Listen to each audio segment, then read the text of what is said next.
नमस्कार विद्यार्थियों, परीक्षा मंथन ऑफिशियल यूट्यूब चैनल पर आप सबका स्वागत है। आज हम आपको ब्रिटिश भारत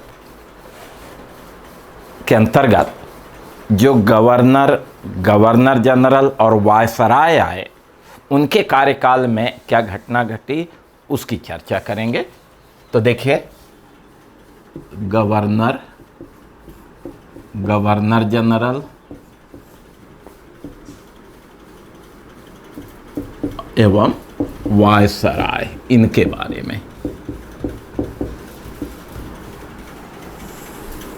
ठीक है, देखिए 1757 में प्लासी की युद्ध के बाद भारत में अंग्रेजी सत्ता की नींव रखी और सर्वप्रथम अंग्रेजों ने बंगाल में अपनी प्रभुसत्ता स्थापित की। ठीक, और जब बंगाल में अंग्रेजों की प्रभुसत्ता स्थापित हुई तो प्लासी की युद्ध के बाद सबसे पहले लॉर्ड क्लाइव जो है ये बंगाल का गवर्नर बना। ठीक है, ये है। और सबसे पहले ये 1757 से 60 तक बंगाल का गवर्नर रहा। तो सामान्य रूप से भारत में अंग्रेजी सत्ता स्थापित होने के बाद पहला बंगाल का गवर्नर लॉर्ड क्लाइव बना 1757 से 60 तक। ठीक है, फिर ये वापस चला गया इंग्लैंड। और उसके बाद जब बक्सर का युद्ध अंग्रेज़ों ने जीता तो फिर भारतीय शक्तियों के साथ क्या व्यवहार किया जाए, इसके लिए क्लाइव को पुनः इंग्लैंड से भारत भेजा गया।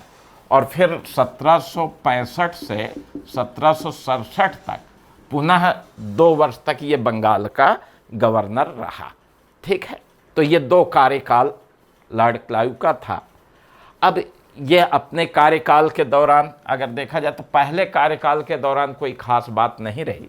दूसरे कार्यकाल के दौरान बंगाल में द्वैध शासन, तो बंगाल में जब ये गवर्नर बना तो कौन सा द्वैध शासन इसने लागू किया। एक तो कंपनी का शासन और दूसरा नवाब का शासन। ठीक है, और यह शासन 1765 से 72 तक रहा, आपको पता भी है।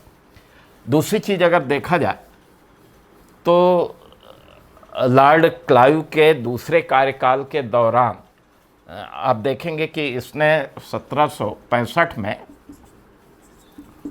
सोसाइटी फॉर ट्रेड की स्थापना की।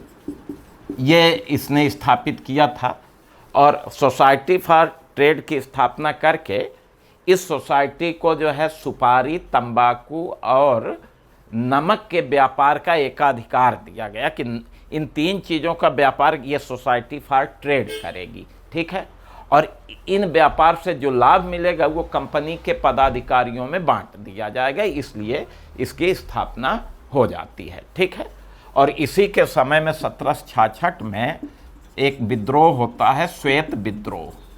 और श्वेत विद्रोह का मतलब अंग्रेजों का ही विद्रोह है।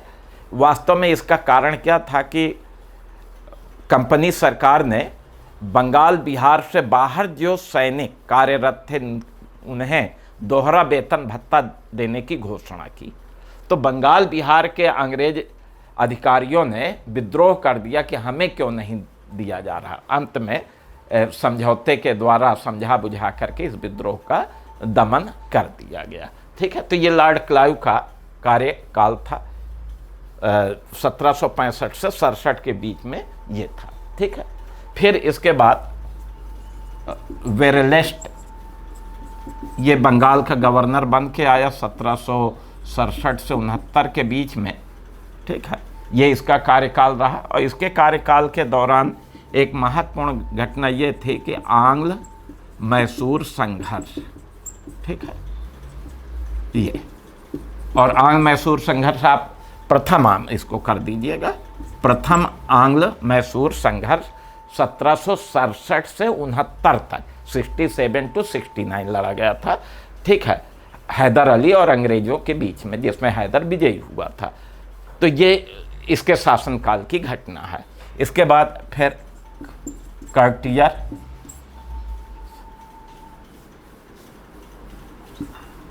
तो कर्टियस जो है 1769 से 72 तक रहा, और इसके समय में बंगाल बिहार में भीषण अकाल पड़ा था, ठीक है।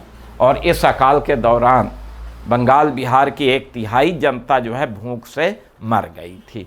तो ये गवर्नर थे। और इसके बाद फिर आप देखेंगे कि 1772 में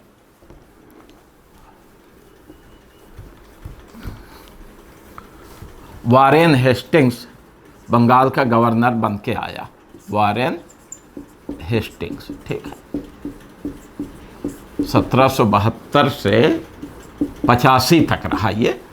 अब वारेन हेस्टिंग्स का काम ये था कि जब ये 1772 में आया तो सबसे पहले इसने बंगाल में जो द्वैध शासन था, ये द्वैध शासन इसने समाप्त किया, ठीक है। दोहरा शासन किसने समाप्त किया? वारेन हेस्टिंग्स ने। एक तो ये जान लीजिए। दूसरी चीज़, इसके समय में 1773 का रेगुलेटिंग एक्ट आता है, कल ही हमने आपको बताया। और इस एक्ट के द्वारा आप इसके मुख्य बिंदु पढ़ेंगे तो इसमें एक बिंदु ये है कि इस अधिनियम के द्वारा बंगाल के गवर्नर को अब गवर्नर जनरल कहा जाएगा। यानी अब ये आया तो बंगाल के गवर्नर बन करके, लेकिन इस अधिनियम के द्वारा अब ये क्या बन गया? बंगाल का गवर्नर जनरल। अभी गवर्नर था, अब गवर्नर जनरल। अब गवर्नर जनरल को कुछ अधिकार बढ़े, इसे मद्रास और बम्बई प्रेसिडेंसी पर नियंत्रण का भी अधिकार, सुपरविजन का भी अधिकार दे दिया गया था। तो ये बंगाल का प्रथम गवर्नर जनरल, ये प्रश्न आएगा कौन था? तो वारेन हेस्टिंग्स। कल भी मैंने ये चीज़ बताई थी, ठीक है। अब वारेन हेस्टिंग्स के कार्यकाल के दौरान घटी घटनाओं में अगर देखें तो वारेन हेस्टिंग्स को भारत में आधुनिक न्याय व्यवस्था का जनक माना जाता है। ये पिछले लेक्चर में न्याय व्यवस्था पढ़ेंगे तो वहाँ भी हमने ये चीज़ बताई थी कि यह आधुनिक न्याय व्यवस्था का क्या था? जनक था। इसके अतिरिक्त आप देखेंगे कि इसके समय में 2 प्रमुख युद्ध लड़े गए। एक तो इसी के समय में प्रथम आंग्ल मराठा युद्ध लड़ा गया, ये 1775 से 1782। पीछे मैंने आंग्ल मराठा युद्ध बताया भी है, उसको देखिए। और इसी के समय में द्वितीय आंग्ल मैसूर युद्ध, ये 1780 से 84 तक लड़ा गया, ठीक है। तो ये 2 युद्ध इसके शासनकाल में लड़े गए, तो इनको भी आपको ध्यान में रखना है। इसी के समय में फिर आप देखेंगे कि सालबाई की संधि के द्वारा प्रथम आंग्ल मराठा युद्ध समाप्त हुआ और मंगलौर की संधि के द्वारा द्वितीय आंग्ल मैसूर युद्ध समाप्त हुआ, ठीक है। तो ये चीज़ें। अब इसी के समय में 1784 का पिट्स इंडिया एक्ट पारित हुआ,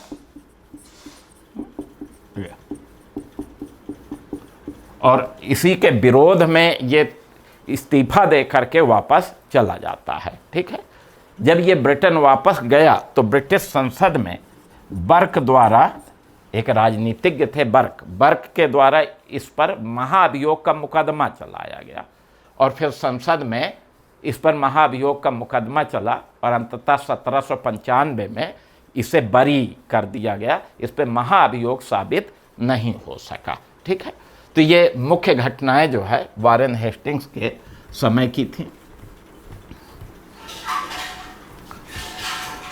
अब वारेन हेस्टिंग्स के बाद मुख्यतः लॉर्ड कॉर्नवालिस आता है।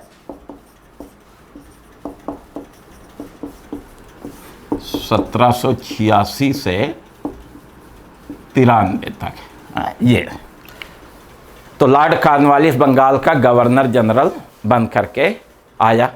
लॉर्ड कॉर्नवालिस को भारत में नागरिक प्रशासन एवं पुलिस प्रशासन का जनक माना जाता है, ठीक है। इन दोनों प्रशासन का ये क्या है? जनक है, ठीक है। ये ध्यान में रखिए। और फिर आप देखेंगे कि इसने कॉर्नवालिस कोड निर्मित कराया, जिसका आधार था शक्ति पृथक्करण का सिद्धांत। ये सारी चीज़ें हम आपको बता भी चुके हैं पीछे के लेक्चरों में, है? तो शक्ति पृथक्करण के सिद्धांत पर आधारित कॉर्नवालिस कोड था। इसकी एक महत्वपूर्ण बात क्या है कि इसी ने भारत में स्थायी बंदोबस्त लागू किया 1793 में। तो स्थायी बंदोबस्त का जनक भी लॉर्ड कॉर्नवालिस था। ठीक है, तो ये मुख्य बातें यह आपको ध्यान में रखना है। तो ये लॉर्ड कॉर्नवालिस के संदर्भ में। अब लॉर्ड कॉर्नवालिस के बाद आप देखेंगे कि सर जॉन शोर ये बंगाल का गवर्नर जनरल बन के आया 1793 से लेके 1798 तक। तो अगला governor general sir John Shore था। अब इसके कार्यकाल में कोई विशेष घटनाएं नहीं घटी। हाँ, ये तटस्थ नीति का पोषक था। तटस्थता की नीति, किसी से कहीं हस्तक्षेप ना करना, अहस्तक्षेप कह सकते हैं, चाहे तटस्थ नीति कहें या अहस्तक्षेप की नीति कहें। तो तटस्थ नीति का या अहस्तक्षेप नीति का ये पोषक था। अब इसके बाद फिर लॉर्ड वेलेजली बंगाल का गवर्नर जनरल बन के आया 1798 से लेकर के 1805 तक ये बंगाल का गवर्नर जनरल रहा। अब लॉर्ड वेलेजली के बारे में अगर देखें तो ये अपनी सहायक संधि के लिए प्रसिद्ध था। भारतीय राज्यों से ये सहायक संधि स्वीकार कराता था और सहायक संधि के द्वारा उस भारतीय राज्य पर अपने सेना रख देते थे, उनकी वैदेशिक नीति अपने हाथ में ले लेते थे। तो एक तरह से सहायक संधि के द्वारा भारतीय राज्यों पर अंग्रेजी कंपनी का नियंत्रण स्थापित हो जाता था। तो ये सहायक संधि का बहुत बड़ा समर्थक था लॉर्ड वेलेजली। ठीक है, और फिर इसी के समय में चतुर्थ आंग्ल मैसूर युद्ध लड़ा गया 1799 में, और इसमें इसने टीपू को पराजित करके मैसूर पर अधिकार कर लिया था। ठीक है, मैसूर पर फिर इसका नियंत्रण स्थापित हो गया। इसी के समय में आप देखेंगे कि द्वितीय आंग्ल मराठा युद्ध हुआ।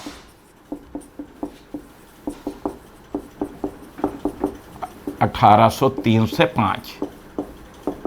ठीक है, इसमें मराठों की पराजय हुई। अब लॉर्ड वेलेजली आप देखेंगे कि 1800 ईस्वी में लॉर्ड वेलेजली ने कलकत्ता में फोर्ट विलियम कॉलेज की स्थापना की। ये सारी चीज़ें आपको पहले भी बताई जा चुकी थी, ये केवल आपके रिवीजन के लिए है। ठीक है, तो 1800 ईस्वी में फोर्ट विलियम कॉलेज की स्थापना इसने की, और ब्रिटेन से जो लोक सेवक चुन करके आते थे उन्हें यहाँ प्रशिक्षण दिया जाता था। बाद में इसे बंद कर दिया गया। ठीक है, लॉर्ड वेलेजली जो है बंगाल के टाइगर के नाम से भी प्रसिद्ध था। तो ये लॉर्ड वेलेजली के संदर्भ में हमने आपको बताया। अब लॉर्ड वेलेजली के बाद एक बार फिर लॉर्ड कॉर्नवालिस को बंगाल का गवर्नर जनरल बना करके भेजा गया दोबारा, लेकिन दोबारा इसका कार्यकाल बहुत छोटा रहा, 3 महीने का, 1805 से 1805 तक। कारण ये था कि भारत आने के 3 महीने बाद ही इसकी मृत्यु हो गई थी, और इसकी मृत्यु गाजीपुर में हुई, और गाजीपुर में ही इसका स्मारक, मृतक स्मारक बनाया गया, वहीं इसको दफना दिया गया। ठीक है, तो किस बंगाल के किस गवर्नर जनरल का मृतक स्मारक गाजीपुर में स्थित है? तो लॉर्ड कॉर्नवालिस का। दूसरे कार्यकाल में कोई खास कार्य इसके नहीं रहे। ठीक है, अब लॉर्ड कॉर्नवालिस के बाद सर जॉर्ज बार्लो आए 1805 से 7 तक ये रहे, और ये भी अपनी तटस्थ नीति के लिए प्रसिद्ध रहे। भारतीय राज्यों पर कोई हस्तक्षेप इन्होंने नहीं किया। तो दूसरा तटस्थ नीति का पोषक कौन हुआ? Sir George Barlow. ठीक है, तो ये था। फिर इसके बाद लॉर्ड मिंटो 1807 से 13 तक रहा। अब लॉर्ड मिंटो के समय में अगर देखा जाए तो इसके समय में आप देखेंगे कि 1809 में अमृतसर की संधि हुई और ये संधि अंग्रेजों एवं पंजाब के शासक राजा रणजीत सिंह के बीच में हुई थी। ठीक है, और इस संधि के द्वारा रणजीत सिंह का साम्राज्य की पूर्वी सीमा आप देखेंगे कि वो सतलज नदी को मान लिया गया था। लॉर्ड मिंटो के बाद लॉर्ड हेस्टिंग्स आता है और लॉर्ड हेस्टिंग्स का कार्यकाल 1813 से 23 तक रहा, 10 वर्षों तक रहा। लॉर्ड हेस्टिंग्स बहुत ही साम्राज्यवादी दृष्टिकोण का व्यक्ति था और ये भारत में कंपनी साम्राज्य का विस्तार करना चाहता था। ठीक है, पहली चीज़ 1813 का अधिनियम इसी के समय में पारित हुआ, एक तो ये महत्वपूर्ण बात। फिर आप देखेंगे कि लॉर्ड हेस्टिंग्स के समय में आंग्ल नेपाल युद्ध हुआ था 1814 से 16 के बीच में, ये 2 वर्षों तक, जिसमें नेपाल के लोग पराजित हुए थे, गोरखा पराजित हुए थे, अंग्रेज विजयी हुए थे और अंत में सुगौली की संधि हुई। सुगौली की संधि द्वारा ये युद्ध समाप्त हुआ था। इस संधि के द्वारा आप देखेंगे तो कई क्षेत्रों पर अंग्रेजों का अधिकार हुआ। सुगौली के संधि द्वारा गोरखों से कई क्षेत्र अंग्रेजों को प्राप्त हुए थे, ये चीज़। अब लॉर्ड हेस्टिंग्स के समय में ही तृतीय आंग्ल मराठा युद्ध हुआ।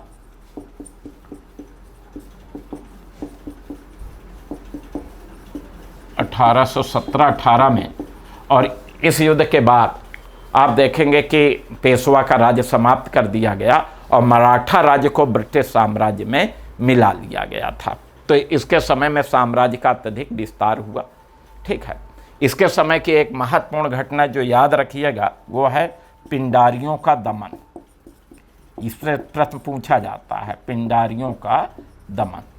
वास्तव में पिंडारी बर्बर लुटेरों का दल था और इनकी बड़ी संख्या होती थी। मालवा क्षेत्र में ये बहुत सक्रिय थे और मराठा सेना में भी ये जो है भाग लेते थे और जहाँ मराठा आक्रमण करते थे तो वहाँ पिंडारी भी पहुँच जाते थे और उनके साथ भाग लेते थे। ये केवल लूटपाट, जिस राज्य पर आक्रमण होता था उसमें ये लूटपाट करके चले आते थे, मराठों का साथ भी देते थे।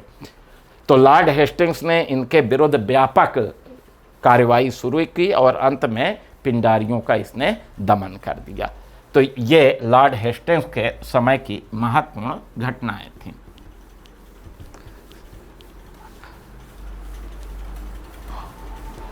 अब लॉर्ड हेस्टिंग्स के बाद आप देखेंगे कि लॉर्ड एमहर्स्ट ये बंगाल का गवर्नर जनरल बन के आया।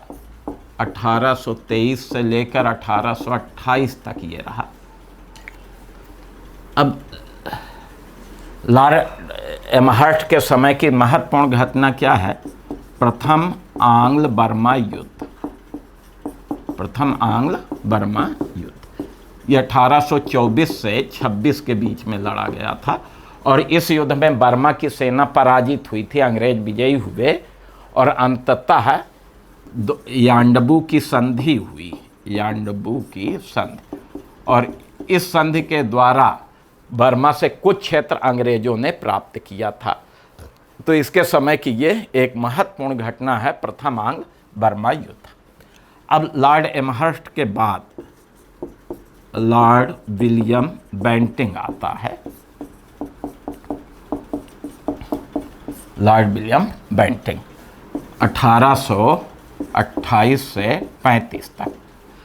अब लॉर्ड विलियम बेंटिंग के समय में एक महत्वपूर्ण बात क्या आती है कि 1833 का अधिनियम पारित होता है और इस अधिनियम की एक लाइन पढ़ेंगे तो उसमें है कि अब यानी इस अधिनियम के अनुसार बंगाल का गवर्नर जनरल अब भारत का गवर्नर जनरल होगा, यानी भारत का गवर्नर जनरल।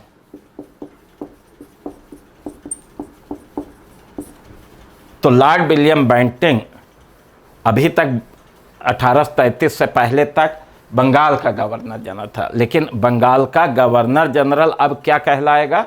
भारत का गवर्नर जनरल। तो ये भारत का प्रथम गवर्नर जनरल बना। भारत का गवर्नर जनरल ये पहला था, प्रथम। अगर प्रश्न आता है कि भारत का प्रथम गवर्नर जनरल कौन था, तो लॉर्ड विलियम बेंटिंक। तो एक तो ये चीज़ जानना है। अब इसके शासनकाल की घटनाओं में अगर देखें तो राजा राम मोहन राय के प्रयासों से इसने 1829 में सती प्रथा निषेध कानून पारित किया। ठीक है, ये तो राजा राम मोहन राय के प्रयासों से इसके समय में 1829 में सती प्रथा निषेध कानून पारित हुआ, सती प्रथा को निषेध किया गया। ये इसके समय में, इसके समय की एक बड़ी बात ये थी कि ठगों का बड़ा बोलबाला था और ठग लोग जो है लोगों को ठगते भी थे और उनकी हत्या भी कर देते थे। तो इसने क्या किया कि कर्नल स्लीमैन को ठगों का अंत करने के लिए नियुक्त किया और कर्नल स्लीमैन देसी रियासतों के सहयोग से ठगों का अंत किया। ठगों को पकड़ पकड़ करके या तो मार दिया गया या जेल में डाल दिया गया। तो इसी के समय में कर्नल स्लीमैन के नेतृत्व में ठगों का अंत किया गया था। ये भी पूछा जाता है, इम्पॉर्टेंट पॉइंट है। इसके समय में कलकत्ता में एक मेडिकल कॉलेज की स्थापना की। भारत का पहला मेडिकल कॉलेज इसी के समय में स्थापित हो जाता है। 1835 में इसके समय में आंग्ल प्राच्य विवाद आया। पीछे मैंने शिक्षा व्यवस्था में पढ़ाया था। और फिर इसी के समय में शिक्षा का माध्यम अंग्रेजी बना दिया गया। ठीक है, अंग्रेजी भाषा में शिक्षा दी जाएगी। फिर आप देखेंगे कि इसी के समय में लॉर्ड मैकाले की अध्यक्षता में प्रथम विधि आयोग का गठन किया गया। ठीक है, इसके समय में मैसूर को कुप्रशासन का आरोप लगा करके ब्रिटिश अंग्रेजी राज्य में मिला लिया गया था। तो ये सारी घटनाएं लॉर्ड विलियम बेंटिंक के कार्यकाल में घटी।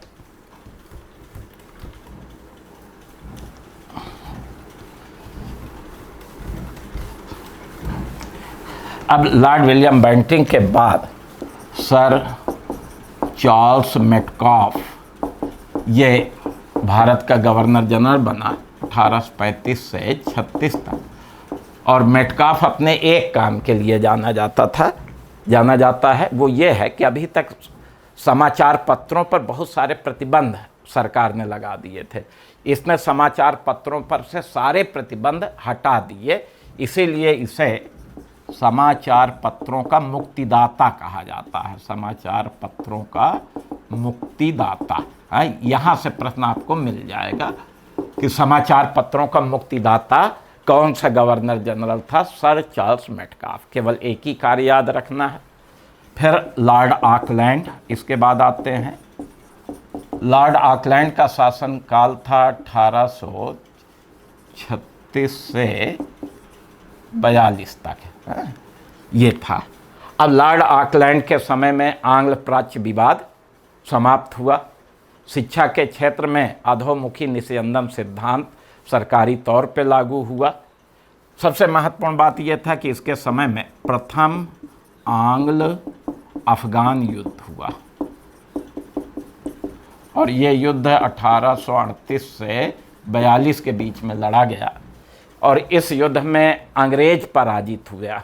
अफगानों ने अंग्रेज़ों को पराजित किया और अंग्रेज पराजित होकर भारत वापस आ गए। तो ये प्रमुख घटना थी इसके कार्यकाल के दौरान। इसके बाद फिर लॉर्ड एलनबरो ये भारत का गवर्नर जनरल बन के आया 1842 से 44 तक। ठीक है, इसके समय में 1843 में दास प्रथा कानून समाप्त किया, दास प्रथा समाप्त की गई है। तो एक कानून पारित हुआ, उसके द्वारा दास प्रथा समाप्त हो गया, दास प्रथा निषेध कानून के द्वारा। ठीक है, और इसके समय में आप देखेंगे कि चार्ल्स नेपियर के नेतृत्व में सिंध को अंग्रेजी राज्य में मिला लिया गया था। तो ये घटना इसके शासनकाल की है। लॉर्ड एलनबरो के बाद लॉर्ड हार्डिंग भारत का गवर्नर जनरल बन के आया 1844 से 48 तक रहा। इसके समय की पहली घटना क्या है? प्रथम आंग्ल सिख युद्ध।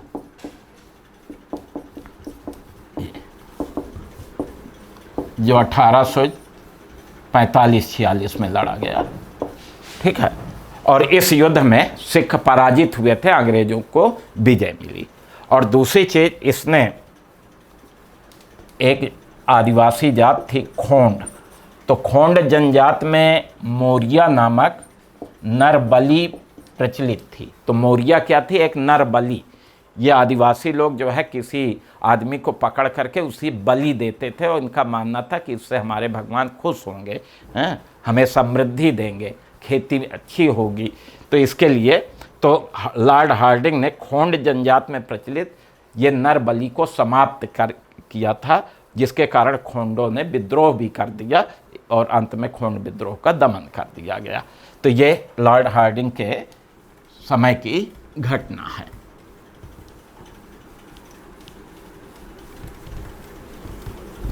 अब लॉर्ड हार्डिंग के बाद लॉर्ड डलहौजी भारत का गवर्नर बनकर आया, गवर्नर जनरल बनकर 1848 से 56 तक ये रहा। लॉर्ड डलहौजी के समय में द्वितीय आंग्ल सिख युद्ध लड़ा गया।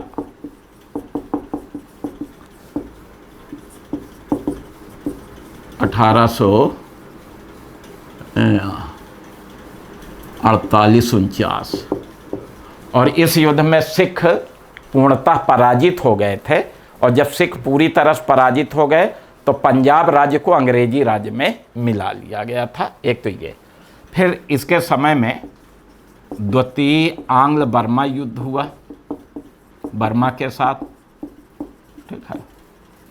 ये द्वितीय आंग्ल बर्मा युद्ध इसी के समय में 1852 में लड़ा गया, और इसमें बर्मा की सेना को पराजित करके निचला बर्मा को अंग्रेजी राज्य में मिला लिया गया था। इसी के समय में सिक्किम को भी अंग्रेजी राज्य में मिलाया गया। सिक्किम में 2 अंग्रेज डॉक्टरों के साथ दुर्व्यवहार का आरोप लगा करके सिक्किम को मिला लिया गया। फिर 1856 में अवध राज्य को कुप्रशासन का आरोप लगा करके इसे भी मिलाया गया, और अवध के नवाब वाजिद अली शाह को अवध से निर्वासित कर कलकत्ता भेज दिया गया। डलहौजी अपने जिस काम के लिए ज़्यादा प्रसिद्ध हुआ वो इसकी हड़प नीति थी। इसको व्यपगत नीति, डॉक्ट्राइन ऑफ लैप्स के नाम से भी जाना जाता है, ठीक है।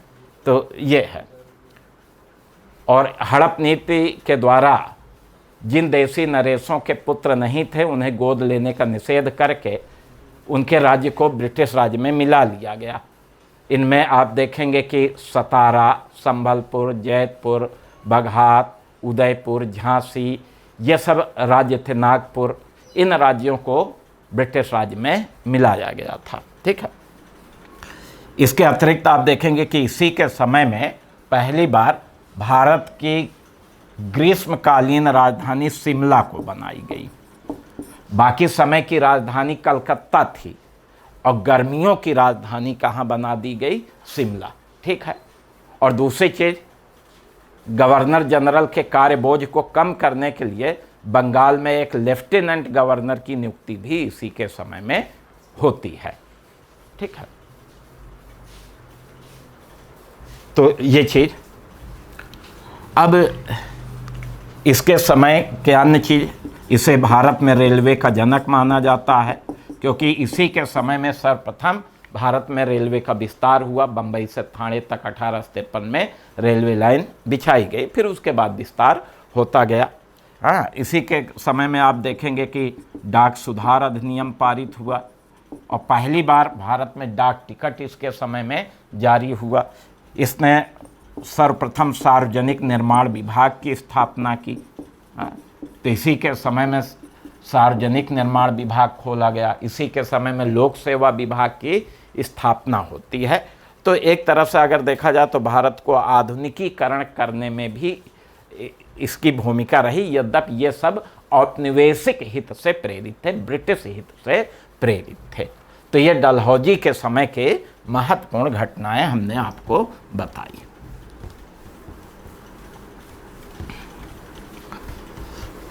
अब डलहौजी के बाद लॉर्ड कैनिंग ये भारत का गवर्नर जनरल बन के आया। ये 1856 से लेकर 62 तक रहा।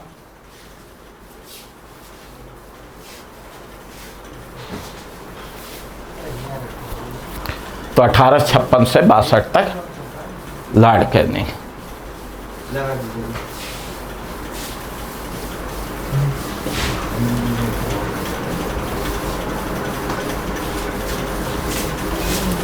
अब लॉर्ड कैनिंग के समय की सबसे महत्वपूर्ण घटना 1857 का विद्रोह था। तो 1857 के विद्रोह की घटना जो है वो इसी के समय में घटती है और अंततः अंग्रेज़ों ने इस विद्रोह का दमन किया। फिर महारानी विक्टोरिया का घोषणा पत्र आया। लॉर्ड कैनिंग ने ही इस घोषणा पत्र को इलाहाबाद में पढ़ा, ठीक है। और उसी घोषणा पत्र के आधार पर आप देखेंगे कि भारत की सत्ता कंपनी के हाथों से लेकर के क्राउन के हाथों में निहित कर दी गई, ठीक है। इसके अतिरिक्त आप देखेंगे कि यहीं से फिर भारत की सत्ता सीधा क्राउन के हाथ में आ जाती है। अब लॉर्ड कैनिंग के समय में अगर देखा जाए तो इसी के समय में 1856 में विधवा पुनर्विवाह कानून पारित हुआ। ये तो विधवा पुनर्विवाह कानून किसके समय पारित हुआ? लॉर्ड कैनिंग के समय में पारित होता है, ठीक है। तो ये घटना भी याद रखना है आपको। फिर इसके समय में आप देखेंगे कि देश में 1860 में भीषण अकाल पड़ा और फिर अंग्रेज़ों ने कोई विशेष ध्यान नहीं दिया। इसी के समय में 1860 में पहली बार भारत में लोगों पर आयकर लगाया गया, ठीक है। तो इनकम टैक्स पहली बार किसके समय में लगाया गया था? लॉर्ड कैनिंग के शासनकाल में 1860 ईस्वी में, ठीक है। फिर इसके समय में आप देखेंगे कि भारतीय कानूनों को संचित किया गया। भारतीय दंड संहिता, भारतीय दंड प्रक्रिया संहिता, सिविल कार्य संहिता, सबका निर्माण हुआ। इसी के समय में हाई कोर्ट अधिनियम पारित हुआ और उसी के आधार पर बम्बई, मद्रास और कलकत्ता में हाई कोर्ट की स्थापना की गई, ठीक है। तो ये सारी घटनाएं लॉर्ड कैनिंग के शासनकाल में। अब लॉर्ड कैनिंग चूँकि गवर्नर जनरल के रूप में आया था और फिर 1858 में भारत से कंपनी का शासन समाप्त कर दिया गया और क्राउन का शासन स्थापित हुआ। तो अब ये क्राउन के प्रतिनिधि के रूप में भी भारत की देखभाल कर रहा था और इस तरह से ये भारत का प्रथम वायसराय बना, प्रथम वायसराय। तो गवर्नर जनरल तो था ही कंपनी शासन के अंतर्गत और फिर क्राउन के अंतर्गत वायसराय बन गया, ठीक है। तो ये था वायसराय का मतलब होता है ब्रिटिश सम्राट या साम्राज्ञी का प्रतिनिधि, ठीक। चलिए हम लोग आगे बढ़ते हैं। अब लॉर्ड कैनिंग के बाद आप देखेंगे कि लॉर्ड एल्गिन आता है 1862 से 63 तक। ज़्यादा लंबा समय नहीं रहा और इसके समय में वहाबियों का दमन किया गया, वहाबी विद्रोह का दमन कर दिया गया। तो ये इसके समय की घटना है, ठीक। इसके बाद जॉन लॉरेंस 1864 से 69 तक रहा। इसके समय में उड़ीसा में भीषण अकाल पड़ा, बड़ी संख्या में लोग भूखमरी के शिकार हुए, लाखों लोग भूख से मर गए। और फिर आप देखेंगे कि इसने कैंपवेल के नेतृत्व में अकाल समिति का गठन किया। तो एक अकाल समिति गठित की गई कैंपवेल की देख रेख में। इसके समय में 1865 में आप देखेंगे कि भारत और यूरोप के बीच में समुद्री टेलीग्राफ सेवा प्रारंभ होती है, ठीक है। फिर इसने अफ़गानिस्तान के साथ अहस्तक्षेप की नीति अपनाई और अफगानिस्तान के शासकों से मैत्री भाव बनाए रखा। तो ये जॉन लॉरेंस के शासन की घटना थी। अब जॉन लॉरेंस के बाद लॉर्ड मेयो भारत का वायसराय बन के आया। लॉर्ड मेयो 1869 से 72 तक ये रहा। लॉर्ड मेयो का काल 1869 से 1872 तक।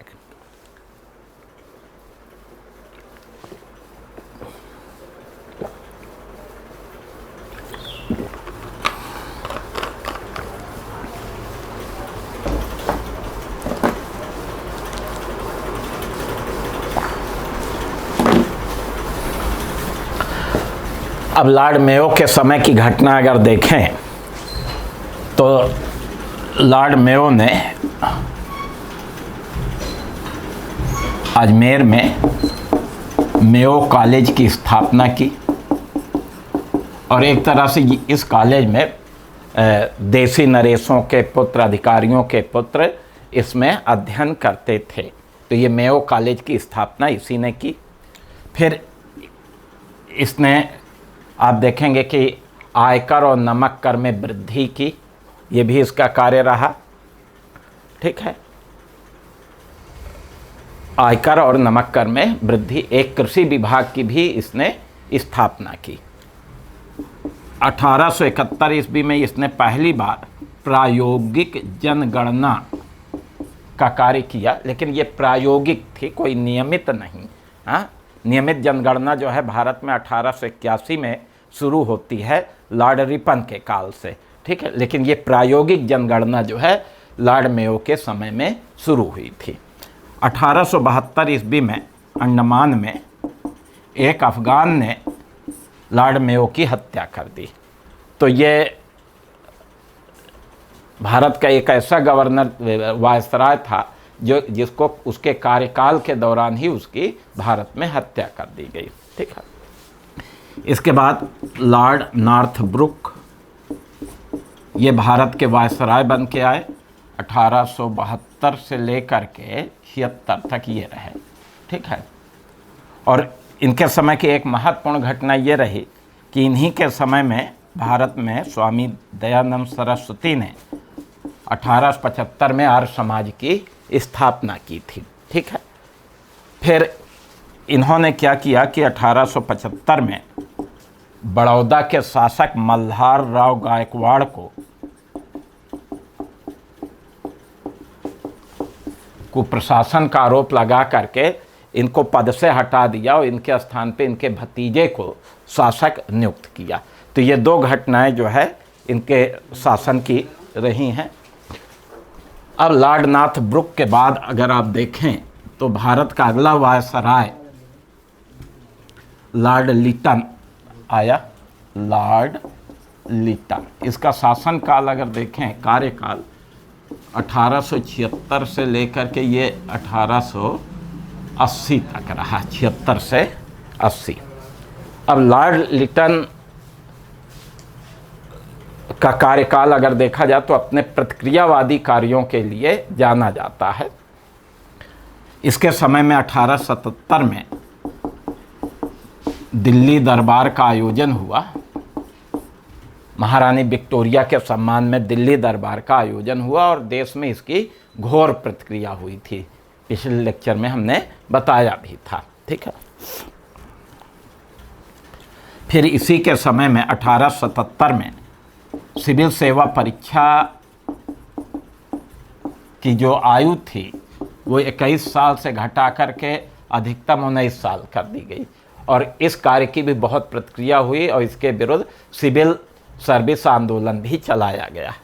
फिर इसी के समय में 1878 में वर्नाक्यूलर प्रेस एक्ट पारित हुआ। ठीक है, और इस अधिनियम के द्वारा भारतीय समाचार पत्रों पर, जो देसी समाचार पत्र थे, देसी भाषा में छपने वाले समाचार पत्र थे, उन पर कठोर नियम लागू कर दिए गए जिससे उनका प्रकाशन बंद हो जाए। ठीक है, तो ये वर्नाक्यूलर प्रेस एक्ट लागू किया और इसके विरुद्ध भी आंदोलन चला। 1879 ईस्वी में आर्म्स एक्ट पारित हुआ और इसके द्वारा भारतीयों को बिना लाइसेंस के कोई भी अस्त्र शस्त्र रखने पर रोक लगा दी गई।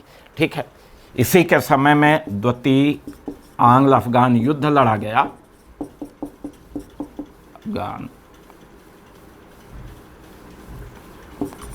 आंग्ल अफगान युद्ध, ठीक है, 1878 से 80 के बीच में, और इस युद्ध में एक बार फिर अंग्रेजी सेना पराजित हो जाती है। तो ये घटना, ठीक है। तो इसके जो भी कार्य थे बड़े प्रतिक्रियावादी कार्य थे। ये स्वयं में अगर देखा जाए तो एक साहित्यकार था, उपन्यासकार था, निबंधकार था, कवि भी था, हाँ? और ये साहित्यकार के रूप में ओवन मैरीडिंच के नाम से जाना जाता है। ये इसका उपनाम है ओवन मैरीडिंच। एक साहित्यकार के रूप में लिटन को किस नाम से जाना जाता है? तो ये हमने आपको लॉर्ड लिटन के कार्यकाल में घटी घटनाओं के बारे में बताया। ठीक है, अब लॉर्ड लिटन के बाद अगला वायसराय अगर देखें तो वो लॉर्ड रिपन आते हैं। लॉर्ड रिपन का कार्यकाल 1880 से लेकर के 84 तक था। ठीक है, भारत के वायसरायों में ये सबसे भारतीयों के नज़रिए से सबसे अच्छे वायसराय थे और इसीलिए इनको लोग सज्जन रिपन के नाम से भी पुकारते थे। ठीक है, सज्जन रिपन। और ये भारतीयों का हितैषी था और ये चाहता था कि भारतीय अपना शासन स्वयं चलाएं और इसीलिए इसने नगरों में नगर पालिका की स्थापना की और नगर पालिका में जनता के द्वारा चुने हुए प्रतिनिधि नगर के लिए कानून बनाते थे। तो एक तरह से स्वायत्तता का जनक, स्वायत्त शासन का जनक कौन था? लॉर्ड रिपन था। फिर इसी के समय में 1881 में पहली बार नियमित जनगणना का कार्य प्रारंभ हुआ। तो यहीं से जनगणना शुरू हुई और फिर हर 10 वर्ष बाद आप देखेंगे आज तक वो नियम चला आ रहा है। 1881 में पहला कारखाना अधिनियम पारित हुआ। तो पहला कारखाना अधिनियम इसी के समय में पारित हुआ। इसके समय में 1882 में वर्नाक्यूलर प्रेस एक्ट समाप्त किया गया। ठीक है, ये एक्ट समाप्त कर दिया जाता है। फिर आप देखेंगे कि इसी के समय में एल्बर्ट बिल विवाद आता है, क्योंकि इस बिल के द्वारा भारतीय मजिस्ट्रेटों, भारतीय जजों को कुछ अधिकार दिया जाना था, जिसके कारण अंग्रेज नाराज हो गए और अंग्रेज़ों ने अपनी ही सरकार के विरुद्ध विद्रोह कर दिया था और उसी मुद्दे को एल्बर्ट बिल विवाद कहा जाता है। और एल्बर्ट बिल विवाद से ही दुखी होकर के लॉर्ड रिपन अपने कार्यकाल समाप्त होने से पहले ही त्यागपत्र देकर के वापस इंग्लैंड चला जाता है। हाँ, तो ये लॉर्ड रिपन थे। अब लॉर्ड रिपन के बाद अगले वायसराय के रूप में आप देखेंगे कि लॉर्ड डफरिन आते हैं। 1884 से 88 तक ये रहे। तो लॉर्ड डफरिन अगले भारत के वायसराय थे। इन्हीं के समय में 1885 में कांग्रेस की स्थापना हुई।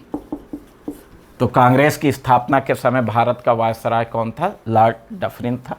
एक तो ये।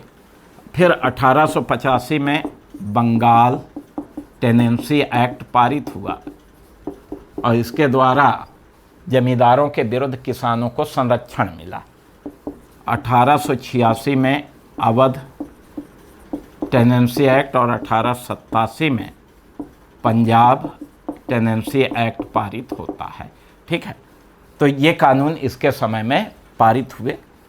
फिर इसके समय में तृतीय आंग्ल बर्मा युद्ध ये लड़ा गया और इस युद्ध में बर्मा पराजित हुआ और बर्मा को जीत करके भारत में मिला लिया गया। तो अंग्रेज़ों ने इसी के समय में बर्मा को जीत करके भारत का हिस्सा बना लिया। ठीक है, और फिर इसने भारतीय महिलाओं की सुरक्षा के लिए लेडी डफरिन फंड की स्थापना की। ये तो ये लॉर्ड डफरिन के कार्यकाल में घटी घटनाएं थी। ठीक है,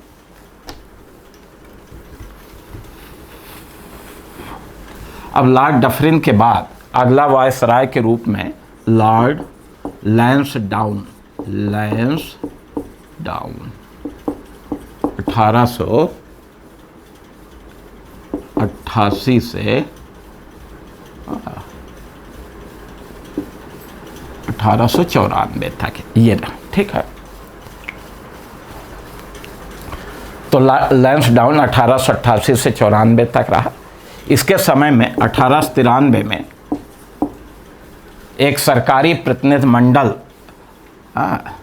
डूरंड के नेतृत्व में अफगानिस्तान गया और फिर भारत और अफगानिस्तान की सीमा को निर्धारित किया गया। वही सीमा डूरंड रेखा के नाम से जाना जाता है, क्योंकि डूरंड के नेतृत्व में ये प्रतिनिधि मंडल अफगानिस्तान गया और भारत अफगानिस्तान की सीमा का निर्धारण किया और उसी सीमा को वर्तमान में किस नाम से जाना जाता है? डूरंड रेखा। तो डूरंड रेखा किस दो देशों की सीमा है? भारत और अफगानिस्तान की। ठीक है, 1893 में ये निर्धारित हुई थी। 1892 का अधिनियम इसी के समय में पारित हुआ था। ठीक है, अन्य कोई विशेष घटना इसके समय में नहीं घटी। इसके बाद लॉर्ड एल्गिन द्वितीय ये वायसराय के रूप में आया, 1894 से 98 तक रहा और इसके समय में देश में भीषण अकाल पड़ा। ठीक है, तो ये लॉर्ड एल्गिन का कार्यकाल जो है अकाल के लिए जाना जाता है। और फिर अकाल की जांच के लिए लायल आयोग का गठन किया गया। ये लायल आयोग इसी के समय में गठित होता है। अब अगला वायसराय लॉर्ड कर्जन था। लॉर्ड कर्जन 1899 से 1905 तक। ठीक है, ये इसका कार्यकाल था। लॉर्ड कर्जन भी अपने प्रतिक्रियावादी कार्यों के लिए प्रसिद्ध हुआ। ठीक है, अब इसके समय में सबसे पहले आप देखेंगे कि 1899 में कलकत्ता नगर पालिका अधिनियम पारित हुआ। ये तो कलकत्ता नगर पालिका अधिनियम के द्वारा आप देखेंगे कि जनता द्वारा चुने हुए प्रतिनिधियों की संख्या कम कर दी गई और सरकार द्वारा मनोनीत प्रतिनिधियों की संख्या बढ़ा करके बहुमत कायम किया गया और इससे लोगों में असंतोष पैदा हुआ। फिर आप देखेंगे कि इसी के समय में 1903 में दिल्ली दरबार का आयोजन हुआ। देश में भीषण अकाल चल रहा था और लोग भूखमरी से पीड़ित थे और उसके बावजूद आप देखेंगे कि दिल्ली दरबार का आयोजन हुआ। सरकार ने करोड़ों रुपए खर्च किया जबकि जनता भूख से मर रही है। ठीक, तो इसकी भी घोर प्रतिक्रिया होती है। 1904 में विश्वविद्यालय अधिनियम पारित हुआ। विश्वविद्यालय अधिनियम, और इसके द्वारा भारतीयों के उच्च शिक्षा के क्षेत्र को सीमित किया गया। शिक्षा पर सरकारी शिकंजे को मजबूत किया गया। ठीक है, और इसकी भी घोर प्रतिक्रिया होती है। फिर आप देखेंगे कि 1904 में विक्टोरिया मेमोरियल की स्थापना कलकत्ता में हुई। करोड़ों रुपए खर्च किए गए, तो इसकी भी घोर आलोचना हुई। इसके शासनकाल में 1901 में मानकीव की अध्यक्षता में सिंचाई आयोग का गठन हुआ। ठीक है, तो सिंचाई आयोग का भी गठन हुआ। फिर 1902 में सर टॉमस रैले की अध्यक्षता में विश्वविद्यालय आयोग का गठन हुआ।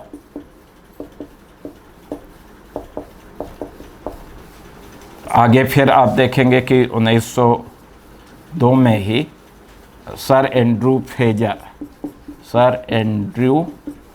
फ्रेजर की अध्यक्षता में पुलिस आयोग का गठन हुआ और इन्हीं के सिफारिश पर CID विभाग स्थापित हुआ। ठीक है। और इसी के समय में आप देखेंगे कि सहकारी अधिनियम पारित हुआ।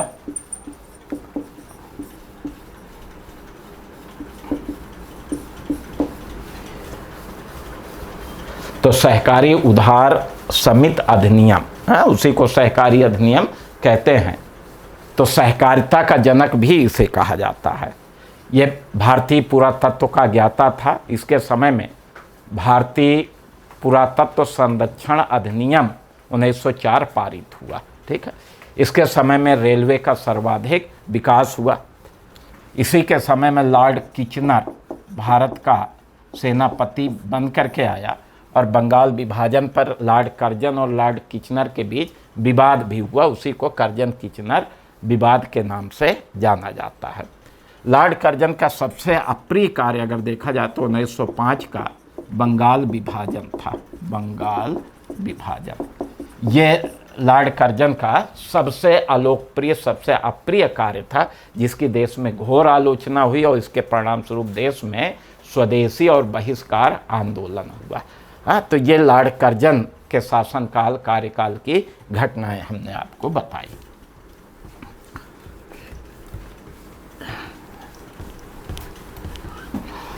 अब लॉर्ड कर्जन के बाद अगर देखा जाए तो लॉर्ड मिंटो ये भारत के वायसराय बन के आए। 1905 से 10 तक ये भारत के वायसराय थे। इनके समय में आप देखेंगे कि स्वदेशी बहिष्कार आंदोलन हुआ, एक बड़ी घटना के रूप में ये देखा जाता है। इसी के कार्यकाल में मुस्लिम लीग की स्थापना 1906 में हुई। इसी के समय में कांग्रेस में फूट पड़ी 1907 में, ठीक है। इसी के समय में मार्ले मिंटो सुधार पारित हुआ 1909 में। तो ये सब बड़ी महत्वपूर्ण घटनाएं लॉर्ड मिंटो के कार्यकाल के दौरान घटती हैं।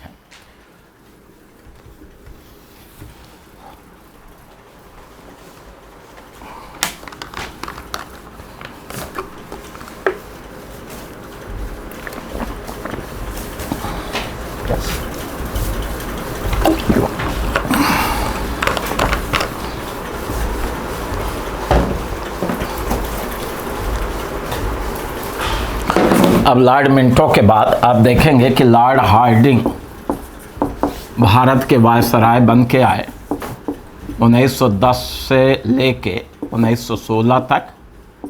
इनके समय में 1911 में दिल्ली दरबार का आयोजन हुआ। पढ़ा है आपने लास्ट लेक्चर में। 1911 में यहीं आप देखेंगे कि बंगाल विभाजन रद्द हुआ, बिहार उड़ीसा को नया प्रांत बनाया गया और भारत की राजधानी कलकत्ता से दिल्ली बनाए जाने की घोषणा हुई। इसी के समय में 1912 में भारत की राजधानी दिल्ली बनाई गई, ठीक है। इसी के समय में प्रथम विश्व युद्ध 1914 में प्रारंभ होता है। इसी के समय में बनारस हिंदू विश्वविद्यालय की स्थापना हुई और ये BHU का पहला चांसलर बना, प्रथम चांसलर नियुक्त हुए, ठीक है। तो ये लॉर्ड हार्डिंग का काल था। फिर लॉर्ड चेम्सफोर्ड आते हैं 1916 से लेकर के 1921 तक। इसके समय में आप देखेंगे कि कांग्रेस मुस्लिम लीग पैक्ट हुआ, महत्वपूर्ण घटना। कांग्रेस में गरम दल का विलय सब पढ़ चुके हैं आप, और होम रूल आंदोलन, ये सब इसी के शासनकाल की घटना है। फिर आप देखेंगे कि इसके समय में गांधी जी का प्रथम सत्याग्रह चंपारण सत्याग्रह हुआ। इसी के समय में रोलेट एक्ट पारित हुआ। इसी के समय में जलियांवाला बाग हत्याकांड हुआ, ठीक है। इसी के समय में असहयोग आंदोलन शुरू हुआ और 1919 का अधिनियम मॉन्टेग्यू चेम्सफोर्ड सुधार 1919 का अधिनियम इसके समय में पारित होता है। तो ये घटनाएं इसके समय में घटती हैं।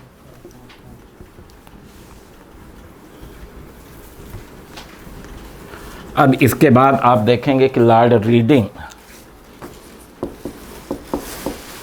वायसराय बन के आया 1921 से 26 तक, ठीक है। इसके समय में पहली चीज़ तो ये है कि लॉर्ड रीडिंग भारत के एकमात्र ऐसा वायसराय है जो ईसाई नहीं था, बल्कि ये यहूदी धर्म का मानने वाला था, यहूदी था। तो कौन सा वायसराय यहूदी था, ये प्रश्न आएगा। हाँ, और बिल्कुल ये ध्यान में रखिए, चूंकि एक ही है तो एक याद रखिए, लॉर्ड रीडिंग। इसी के समय में असहयोग आंदोलन स्थगित कर दिया गया। इसी के समय में चौरी चौरा कांड हुआ, ठीक है, और असहयोग आंदोलन समाप्त हुआ। इसी के समय में स्वराज दल की स्थापना होती है, ठीक है, वो भी इसके समय की घटना है, स्वराज दल की स्थापना। और इसके समय में 1925 में काकोरी कांड की घटना घटी थी। इसके बाद फिर लॉर्ड इरविन भारत के वायसराय के रूप में आए 1926 से 31 तक ये रहे। अब लॉर्ड इरविन के समय में आपको पता है कि साइमन कमीशन इसी के समय में आया 1928 में। फिर सर्वदलीय सम्मेलन होता है 1928 में। नेहरू रिपोर्ट प्रकाशित होती है इसी के समय में, ठीक है। और लॉर्ड इरविन के समय में सबसे महत्वपूर्ण घटना है सविनय अवज्ञा आंदोलन। ये इसी के समय में हुआ। प्रथम गोलमेज सम्मेलन का आयोजन इसके समय में। गांधी जी के साथ इसका समझौता हुआ, गांधी इरविन पैक्ट, इसी के समय में। और इसी के समय में 1931 में भगत सिंह, राजगुरु, सुखदेव को फांसी की सजा दी गई।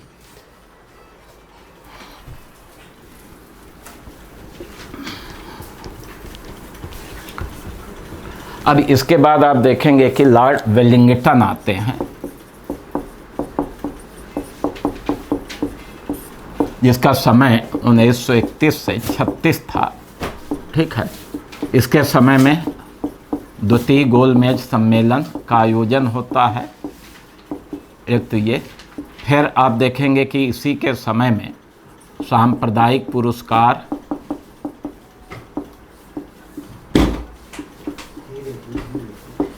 पूना पैक्ट होता है, ठीक है। तृतीय गोलमेज सम्मेलन का आयोजन और 1935 का अधिनियम पारित हुआ। इतनी चीज़ इसके समय में घटती है। फिर इसके बाद लॉर्ड लिनलिथगो 1936 से 1944 तक। इसके समय में आप देखेंगे कि भारत में 11 ब्रिटिश प्रांतों में चुनाव, 8 में कांग्रेस की सरकार। ये 1937 में। 1939 में द्वितीय विश्व युद्ध प्रारंभ हुआ और द्वितीय विश्व युद्ध में भारतीयों को शामिल करने के विरोध में 8 प्रांतों की कांग्रेसी सरकार ने इस्तीफा दिया। इसी के समय में भारतीयों का सहयोग पाने के लिए अगस्त प्रस्ताव पारित हुआ। कांग्रेस ने व्यक्तिगत सत्याग्रह किया। इसी के समय में कृष्ण मिशन भारत आया, उसका विरोध हुआ सब। इसी के समय में भारत छोड़ो आंदोलन, एक महत्वपूर्ण घटना, भारत छोड़ो आंदोलन, ये इसी के समय में हुआ, ठीक है। तो ये सारी घटनाएं, बंगाल में भीषण अकाल पड़ता है, तो ये घटनाएं इसके समय में घटती हैं।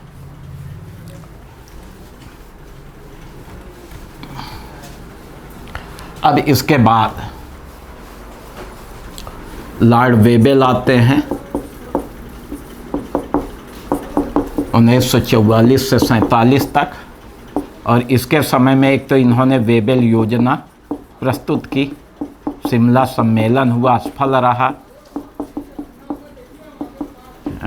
इन्हीं के समय में इटली इंग्लैंड के प्रधानमंत्री बने, ठीक है। इन्हीं के समय में कैबिनेट मिशन आया, अंतरिम सरकार का गठन हुआ, ये सारी चीज़ें, और इटली की घोषणा हुई। इतनी बातें इनके समय में घटित हो। इन्हीं के समय में द्वितीय विश्व युद्ध समाप्त हुआ और हिरोशिमा नागासाकी में अमेरिका ने परमाणु बम गिराया, ठीक है। इसके बाद लॉर्ड माउंटबेटन